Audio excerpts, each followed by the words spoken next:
जो धर्म के नाम पर उसको मारे उस पर सरकार को यूएपीए लगाना चाहिए।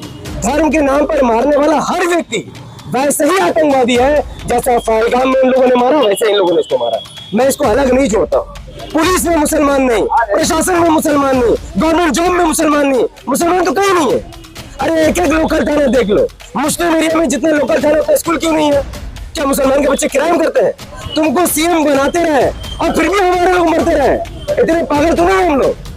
धर्म के नाम पर मारा गया हो या ना मारा गया हो, मारा गया कि नहीं मारा गया बताइए।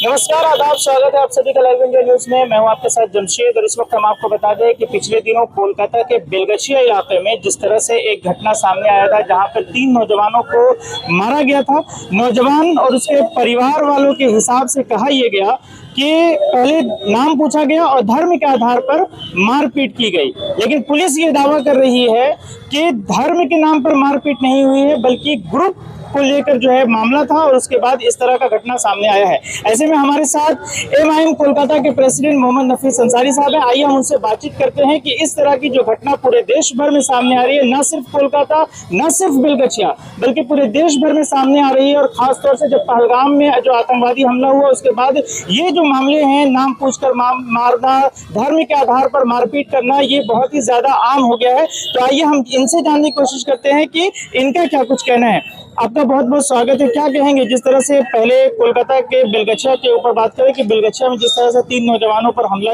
हुआ और एक नौजवान जो काफी गंभीर रूप से घायल हो गया, इस पर क्या कहेंगे आप? देखिए, किसी भी क्राइम को जब आप धर्म से जोड़ते हैं तो आप क्रिमिनल को एक ताकत दे देते हैं। तो जब इंडिया में कोई क्राइम होता है, चाहे वो मर्डर हो, मॉब लिंचिंग हो या रेप हो, ऐसी घटनाओं को पहले आप उसको धर्म से मत जोड़िए।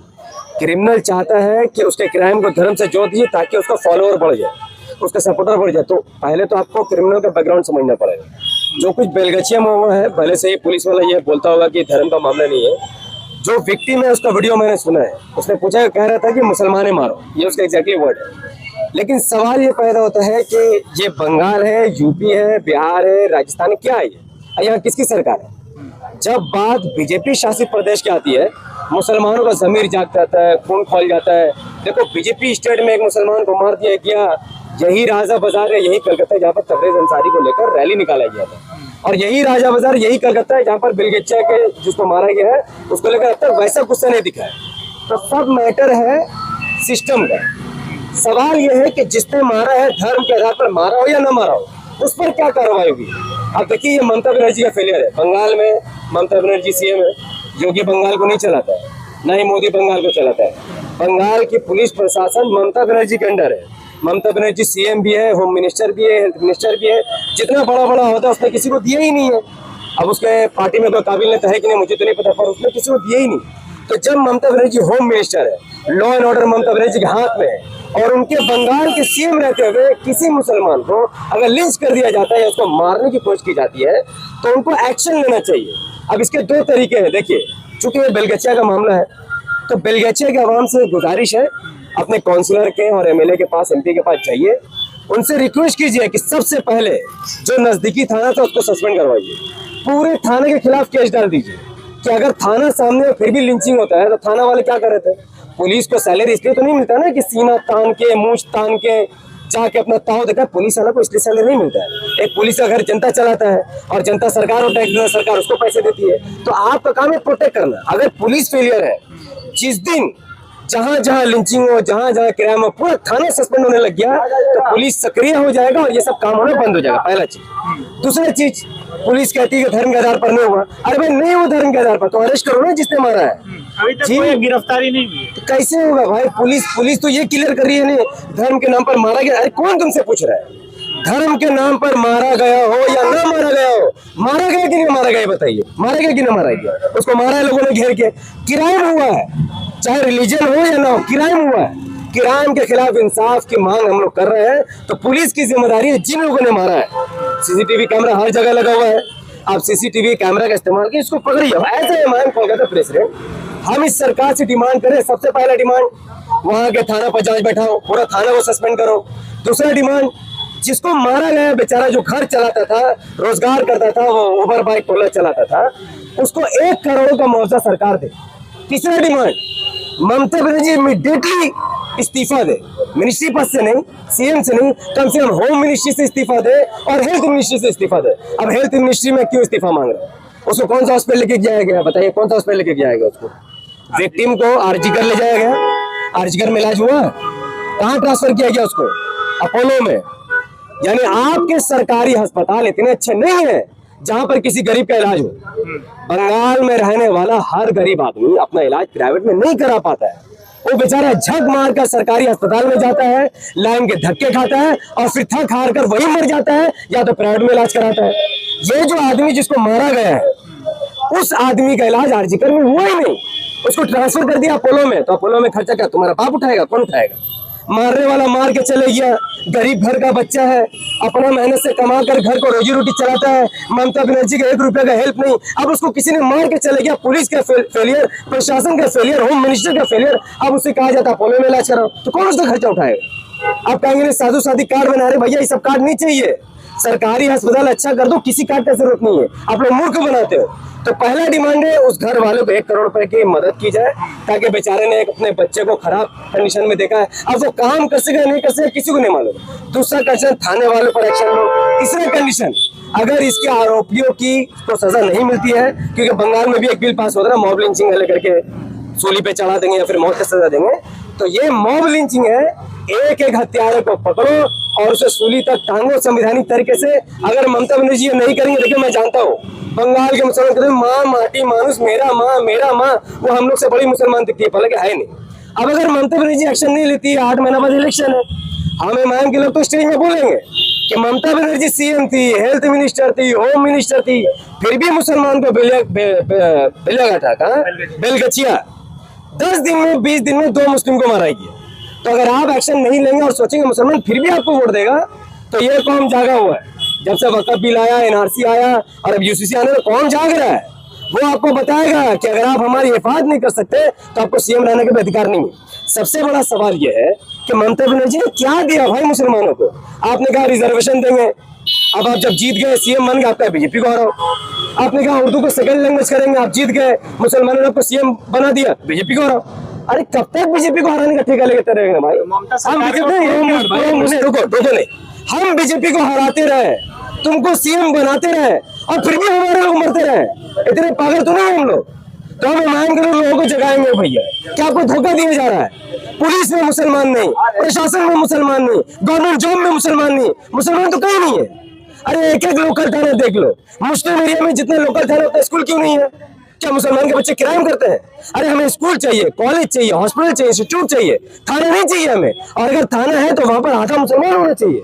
तो मुसलमानों को तो कहीं से कुछ पता नहीं है। तो एक बेचारा मुसलमान को ममता बनर्जी ने कुछ नहीं दिया, स्कूल कॉलेज हॉस्पिटल सब चीज से पैदल बेचारा चला रोजगार निकालने, तो उसको भी बाहर में मार दिया गया। तो हमारी जिंदगी में क्या वैल्यू बचा है? तो मैं इस देश के लोगों से गुजारिश करूंगा, जो धर्म के नाम पर उसको मारे उस पर सरकार को यूएपीए लगाना चाहिए। धर्म के नाम पर मारने वाला हर व्यक्ति वैसे ही आतंकवादी है, जैसा पहलगाम में इन लोगों ने मारा वैसे इन लोगों ने इसको मारा। मैं इसको अलग नहीं जोड़ता हूँ, चाहे वो मुसलमान धर्म के नाम पर मारे या हिंदू धर्म के नाम पर मारे, दोनों ही आतंकवादी है। और आतंकवाद के खिलाफ लड़ने की लड़ाई हिमायत लड़ रही है। स्टेट की सरकार हो या सेंट्रल की सरकार हो, आप यूएपीए उन लोगों पर लगाओ, वरना ये देश बर्बाद हो जाएगा। तो ममता सरकार को तो प्रो मुस्लिम सरकार माना जाता है पश्चिम बंगाल के अंदर, तो क्या मानते हैं आप कि मुसलमान पश्चिम बंगाल में सेफ नहीं है? मतलब ममता बनर्जी सर में पल्लू डाल के और अल्लाह रसूल का नाम ले ले प्रो मुस्लिम हो गए।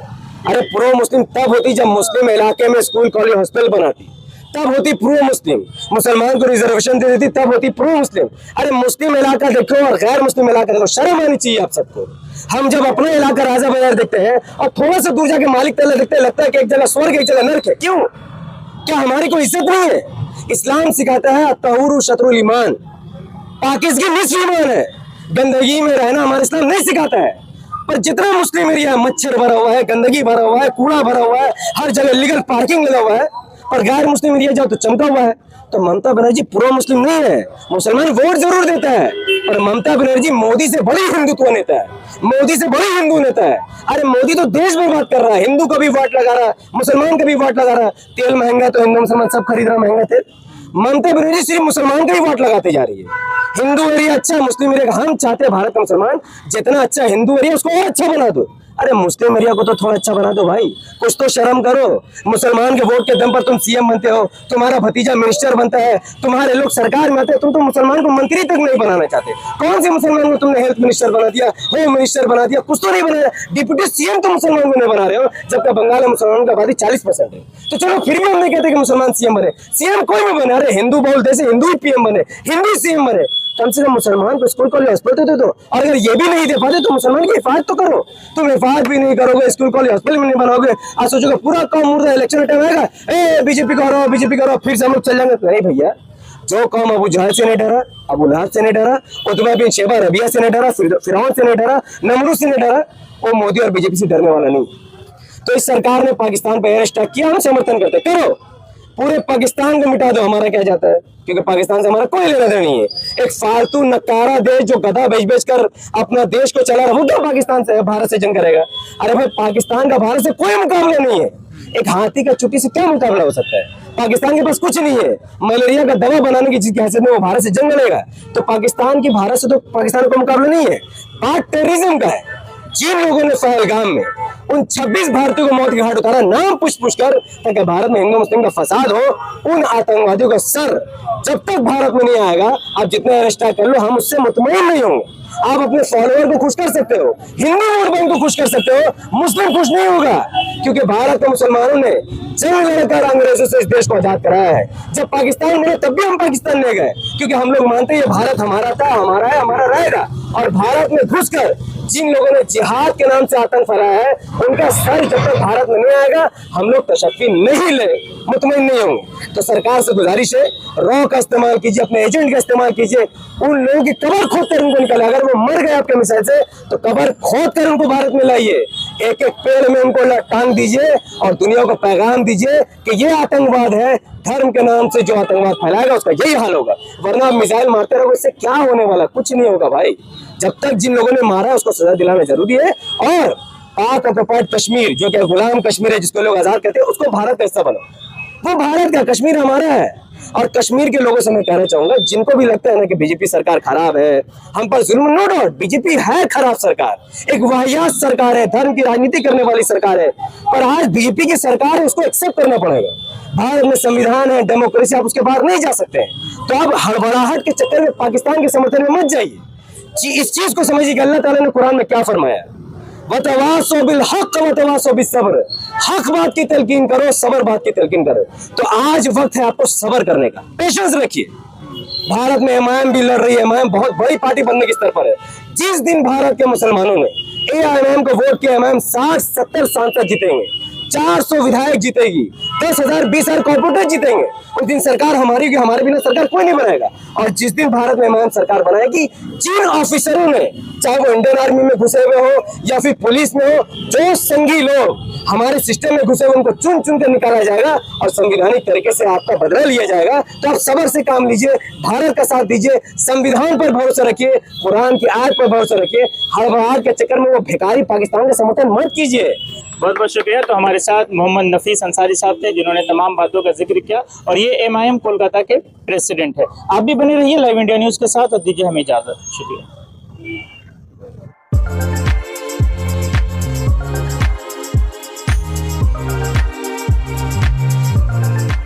के एंड सन्स में 916 हॉलमार्क गोल्ड और स्टाइलिश डायमंड के अलावा सिल्वर में भी बहुत कुछ अवेलेबल है।